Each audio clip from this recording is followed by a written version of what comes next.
National Weather Service in State College, Pennsylvania has issued a tornado warning for central Bedford County and south central Pennsylvania until 7:15 p.m. At 6:37 p.m., Doppler radar was tracking a confirmed tornado midway between Bedford City and Clearville, headed for Everett, moving northeast at 20 miles per hour.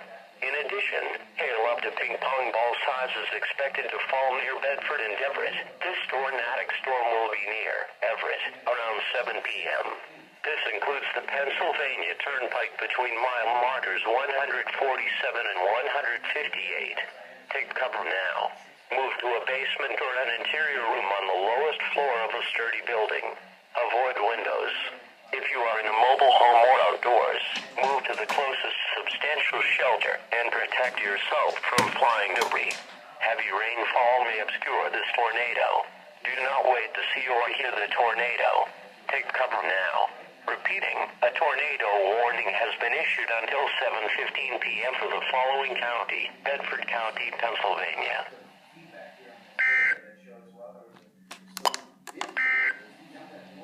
A tornado warning.